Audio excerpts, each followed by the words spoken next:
si Vendali ng manok. Tapos kumuha din siya ng isang bangus.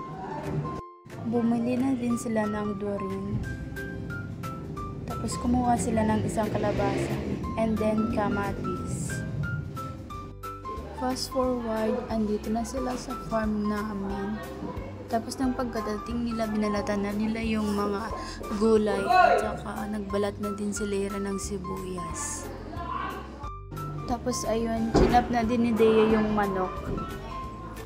Fast forward, nahugasan na namin yung mga gulay at yung manok. And after nun, nagpainit kami ng kawali at nilagyan namin ng mantika.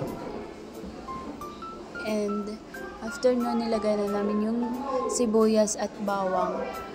Hintayin lang natin mag-brown. And nung nang-brown na, pwede na natin ilagay yung manok. Tapos hintayin lang natin na mag-brown yung manok. Tapos ayun, nalagay na namin yung mga gulay, di lang namin na videohan. Tapos lagyan mo ng konting toyo ng jowa mo, eme. And after namin na malagyan ng toyo, nilagyan namin ng asin tsaka oyster sauce. Fast forward, luto na ang adobo na may sabaw na request ni Vendali. After namin magluto ng adobo, inasikaso naman nila yung bangus. Nilagyan lang nila ng kamatis yung loob tsaka sibuyas. And then kumuha sila ng dawan ng saging para ibalot sa bangus. Watch and learn daw, sabi ni Rica. Fast forward, paluto na yung inihaw na bangus.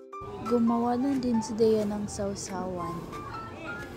And yun, luto na ang ating inihaw na bangus.